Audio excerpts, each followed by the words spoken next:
O governador Eumânio de Freitas, em boa hora, passou a ouvir as vozes da oposição. Tanto que lança nesta sexta-feira, agora pela manhã, no Palácio da Abolição, editais de licitação para a construção de escolas de ensino médio, destinadas à oferta do tempo integral. A solenidade contará com a presença do ministro Camilo Santana. O projeto de construção dessas escolas do ensino médio custará aproximadamente 560 milhões de reais, diz a assessoria governamental, sendo recursos próprios do Estado e recursos do Fundo de Manutenção e Desenvolvimento do Ensino Fundamental e de Valorização do Magistério, o Fundeb. O governador exonerou há pouco tempo Quintino Vieira da Superintendência de Obras por conta de uma denúncia ou de denúncias do ex-governador Ciro Gomes, segundo as quais nenhuma obra no estado do Ceará de responsabilidade daquela superintendência, na época comandada por Quintino, seria feita sem o pagamento de propina.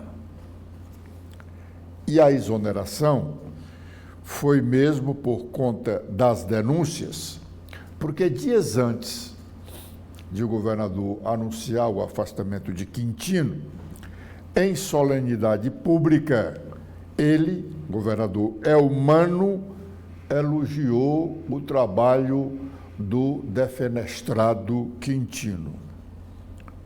O governador também adotou medidas em relação à CAGES, um outro órgão estadual citado por Ciro como fonte de corrupção. Falta adotar providências com relação ao Detran, também denunciado pelo ex-governador. Hoje, com esta solenidade, agora pela manhã, no Palácio da Abolição, o governador Eumânio responde a uma denúncia do vereador Lúcio Bruno, que em discurso na Câmara Municipal de Fortaleza, no início do mês passado, denunciou que estudantes cearenses não estão estudando no ensino médio por falta de matrículas nas escolas do ensino médio. O vereador apontou números e disse que no Ceará, há alguns anos, especialmente em Fortaleza, o governo do estado não constrói uma escola de ensino médio. Aqui em Fortaleza é onde está o maior contingente de estudante. Vamos ouvir o que o vereador Lúcio Bruno disse no dia 2 de maio, numa sessão da Câmara Municipal de Fortaleza. A educação pública deve ser prioridade. Essa é uma pergunta que eu estou fazendo aqui para os colegas vereadores, é uma pergunta que eu estou fazendo para os colegas deputados estaduais e principalmente para nossas autoridades e para o governador Eumânio de Freitas, saber se a educação pública deve ser mesmo prioridade para a nossa juventude. Por favor. A gente teve um ano passado, vereador Jorge Pinheiro, vários anúncios aqui no estado do Ceará de investimentos ou retomadas de obras paradas no estado do Ceará. Mais de 200 obras de educação paradas no estado do Ceará, e desde o ano passado nós tivemos alguns anúncios pelo governo federal e pelo governador Eumano de Freitas dizendo que essas obras seriam retomadas. Quando eu digo que esse assunto é um assunto caro para a nossa juventude, porque é caro. Os nossos alunos do 9º ano do ensino fundamental precisam ter para onde ir. Hoje, os alunos da rede pública estão saindo do ensino fundamental e não estão encontrando vaga no ensino médio público. Está aqui o último censo de 2021 e 2023. Nós temos mais de 8 mil alunos que saíram do ensino fundamental e não tiveram vagas nas escolas de ensino médio do governo do estado. Será que essa é a prioridade do governo mesmo? É a educação? É tanto que eles saem propagando nos 4 cantos do país que estão investindo em educação. E cadê esse investimento? Cadê esse dinheiro? Cadê essas escolas? Isso é um absurdo. Isso é um absurdo. Vamos parar de discurso. Nós não podemos estar governando no discurso. Nós não podemos estar governando para fazer plateia. Nós temos que ter ação. E aqui, esses números é só Fortaleza. Aqui não é o estado do Ceará todo não, vereador Jorge Pinheiro. É só Fortaleza. Só Fortaleza, quase 9 mil alunos não tiveram vaga quando saíram do ensino fundamental para o ensino médio por falta de compromisso. Por falta de compromisso do governo do estado em construir escolas de ensino médio. Você nem sabe quando foi a última escola de ensino médio construída na cidade de Fortaleza, vereador Gabriel Aguiar.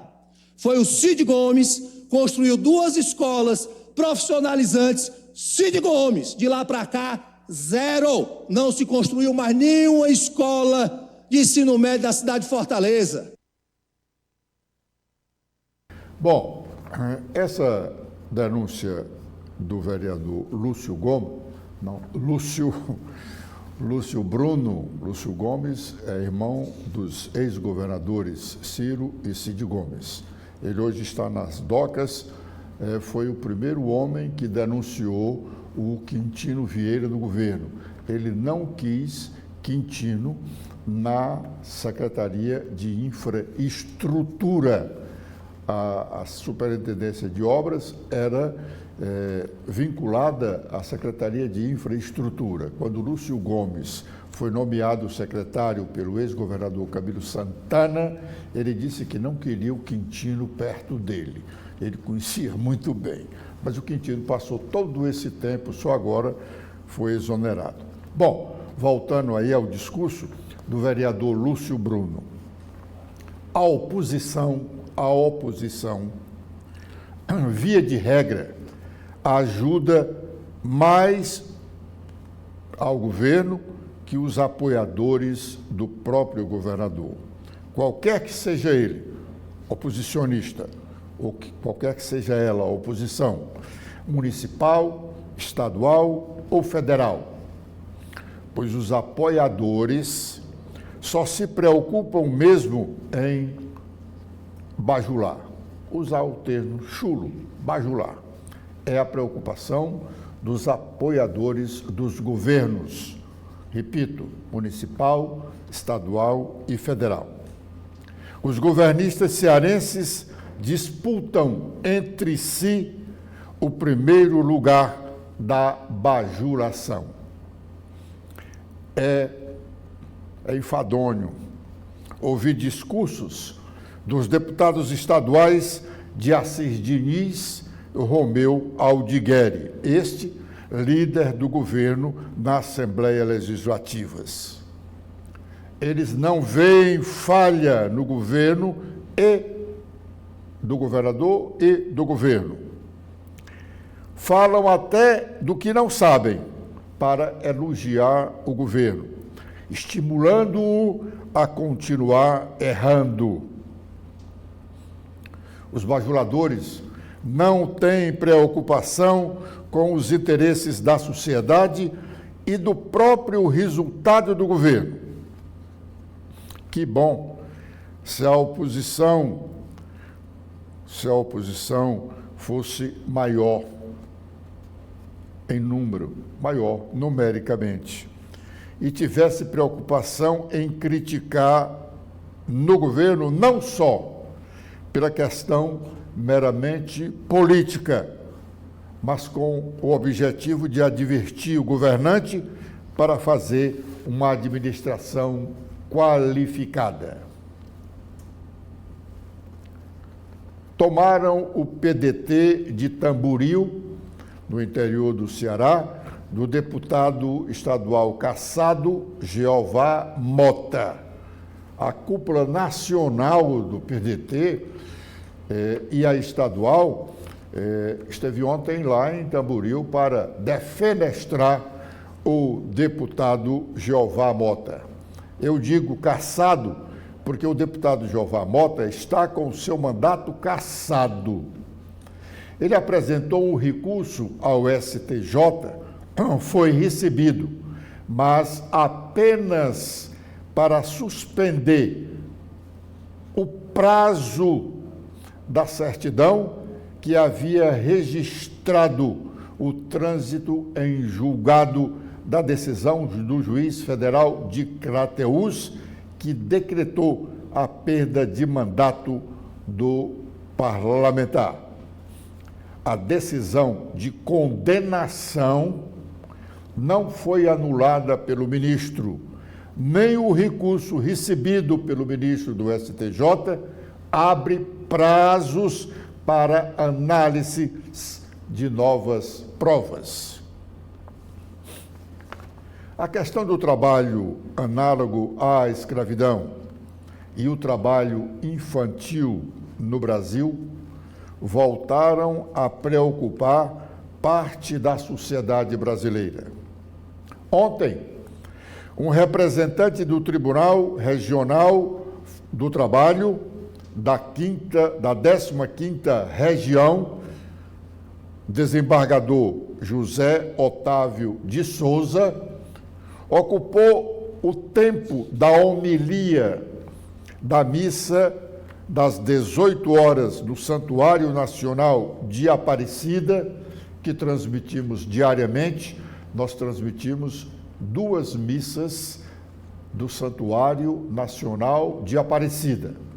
Às 6 horas da manhã, antecedida de um terço, e a missa das 18 horas. Pois ontem, na missa das 18 horas, a homilia, o tempo da homilia foi ocupado pelo desembargador José Otávio de Souza para falar sobre o trabalho infantil. Vamos à parte final da fala do desembargador. A legislação brasileira, em consonância com estudos internacionais consolidados, dispõe que a idade adequada para o início do trabalho é a partir dos 16 anos. Para atividades que exponham a risco a saúde ou a integridade do adolescente, somente a partir de 18 anos. E a partir dos 14, apenas como aprendiz, inserido em programa de aprendizagem, com formação técnico-profissional metódica, compatível com o desenvolvimento físico, moral e psicológico, mediante jornada reduzida e obrigação de frequência e desempenho escolar. Compete ao Estado, à família e à sociedade zelar para que assim seja cumprido. O Papa Francisco, em carta dirigida a este santuário em junho de 2020, afirmou que a saúde de uma sociedade está diretamente ligada ao mundo como cuida... A saúde de uma sociedade está diretamente ligada ao modo como cuida de suas crianças e de seus jovens. Os jovens são o futuro de uma nação. Fechar os olhos para a exploração infantil significa hipotecar a esperança. A criança é prioridade absoluta para a sociedade, que deve a ela o seu melhor. Compete-nos zelar para que os direitos de crianças e adolescentes sejam cumpridos, reverberando esta mensagem e combatendo velhos mitos que, arraigados, romantizam atitudes que perpetuam a pobreza das famílias e geram milhares de acidentes todos os anos.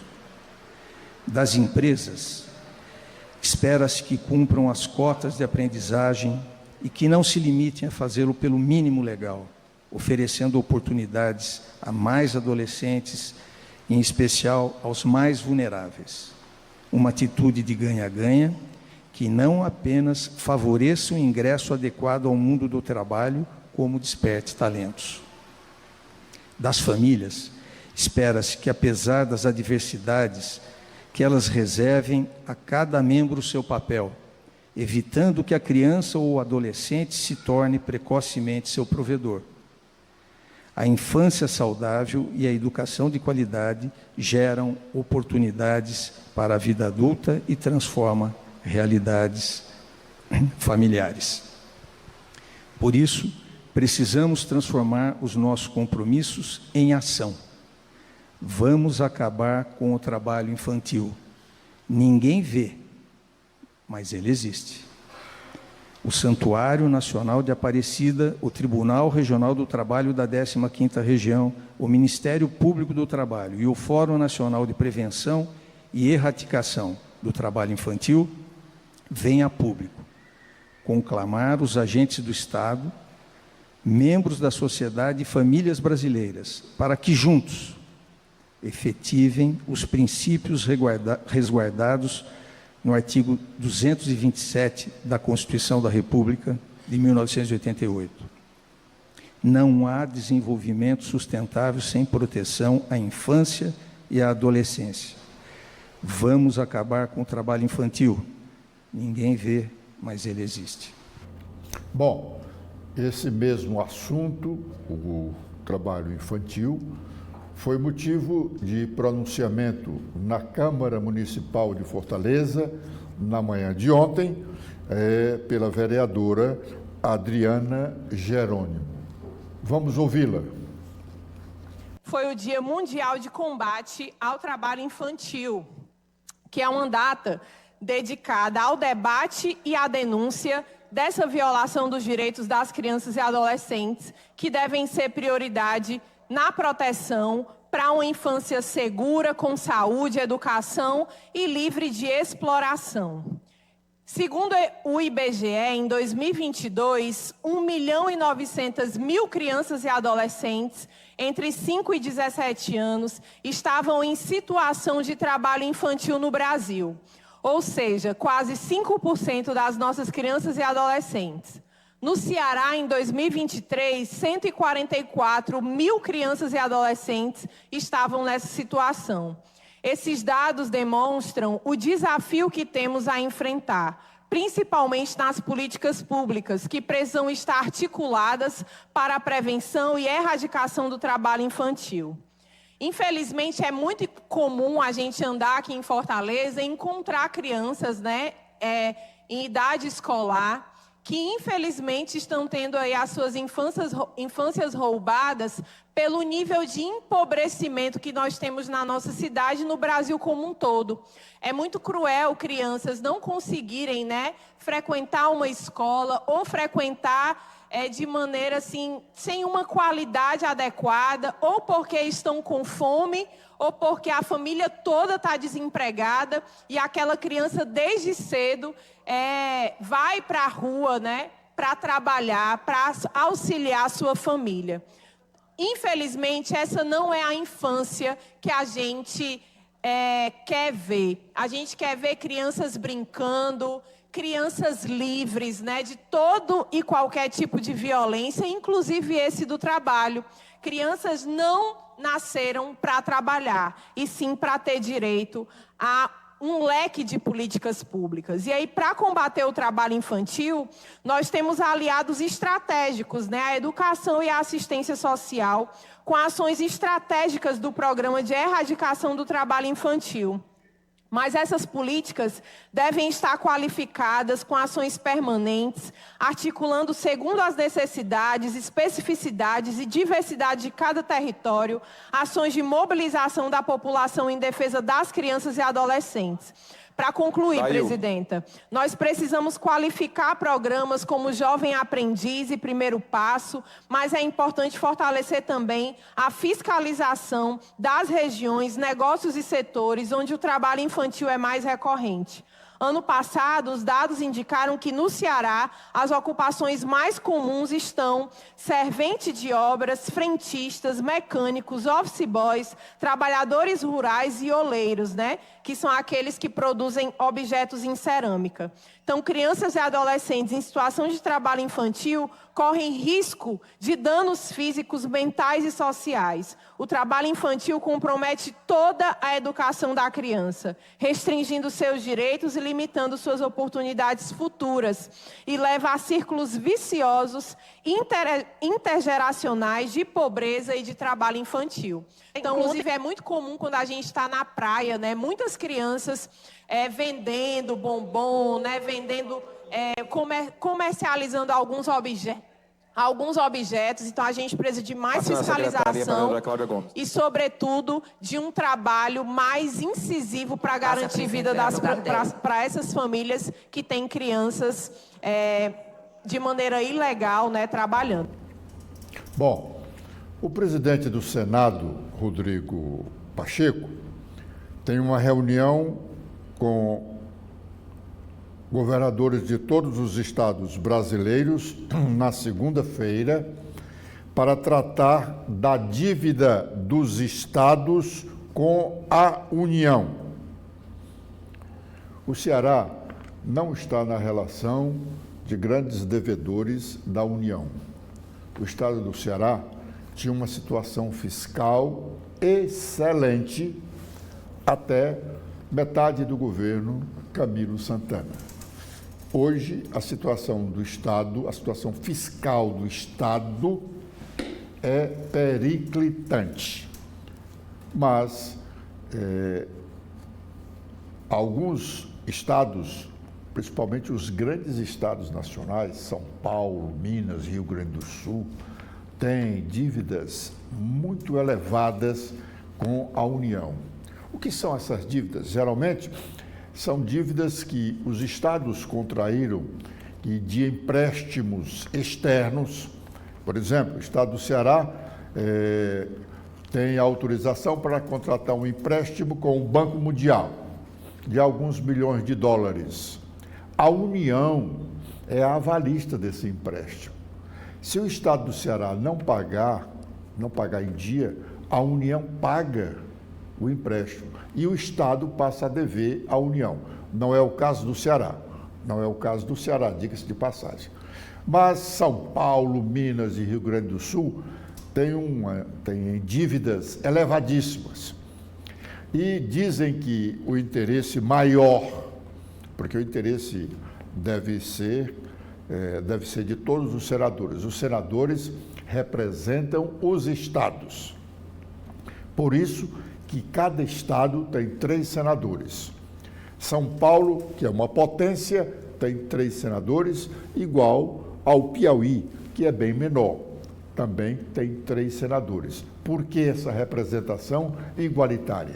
Porque o Senado representa os estados. E o que se diz que o interesse maior aí do presidente do Senado em solucionar essa questão é porque o estado dele, de Minas Gerais, um dos 3 maiores devedores da União, e ele tem interesse em ser candidato a governador do estado em 2026. Assim, resolvendo essa questão da dívida, ele realmente, em sendo candidato a governador e sendo eleito, teria mais facilidade de governar. Isso é o que diz o mundo político. Pode até nem ser a razão verdadeira. Mas vamos ouvir o que diz Rodrigo Pacheco sobre a dívida dos estados.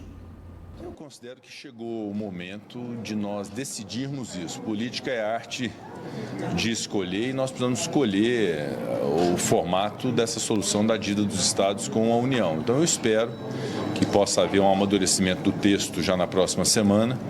Eu quero levar o presidente Lula essa questão e quero também conversar com os governadores a respeito dessa proposta de um programa de pagamento dessas dívidas dos estados que envolva redução do indexador, possibilidade de dação em pagamento, de cessão de ativos para dar efetividade a esses pagamentos e viabilizar os estados endividados do Brasil. Então, acredito que a próxima semana seja uma semana propícia para a apresentação definitiva de um projeto para se iniciar o processo legislativo.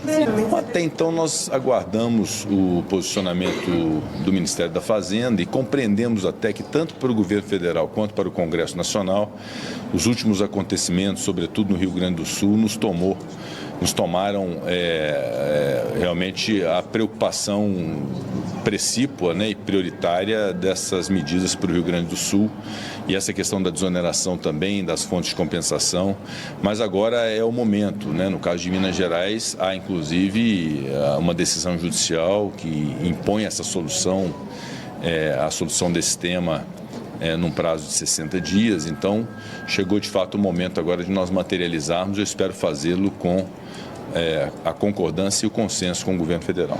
Sim, nós já conversamos muitas vezes a respeito disso, eu apresentei inclusive por escrito que eram as ideias iniciais e centrais em relação a isso, que é a possibilidade de redução do indexador da dívida, que hoje é IPCA mais 4%, limitado a Selic, uma forma de redução disso, as contrapartidas em função dessa redução, a possibilidade de federalização de capital acionário de empresas, a cessão de créditos, o encontro de contas em razão de recebíveis. Então, uma série de formas de poder fazer o efetivo pagamento da dívida sem sacrificar servidores públicos, sem o entreguismo de patrimônio estatal. Então, isso já foi conversado diversas vezes. O que faltou até aqui é a materialização dessas ideias com a concordância entre o Ministério da Fazenda e o Governo Federal e o Senado Federal. E é isso que nós vamos buscar fazer. Já é o momento, de fato, de materializar, através de um projeto de lei complementar, esse programa para poder resolver esse problema da dívida. Não só de Minas Gerais, mas outros estados têm esse mesmo problema, como Goiás, Rio de Janeiro, São Paulo e o próprio Rio Grande do Sul. Bom, Aloysio Nunes, ex-senador, ex-ministros, está na relação de fundadores do PSDB. Ele está deixando o partido e não está deixando muito bem.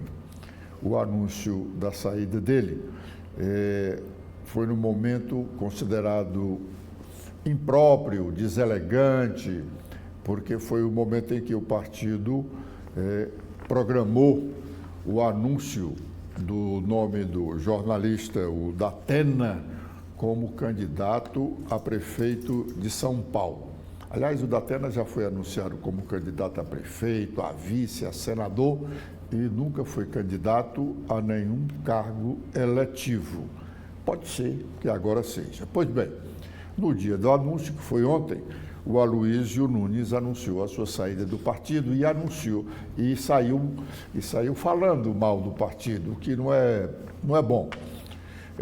Ele disse que o partido não tem um projeto. É verdade, mas outras pessoas poderiam dizer isso, menos ele e muito mais no dia que, para o partido, o berço do partido, que é São Paulo, o partido nasceu em São Paulo, por um bom momento da política nacional, era São Paulo a expressão maior do PSDB, depois passou a ser o Ceará,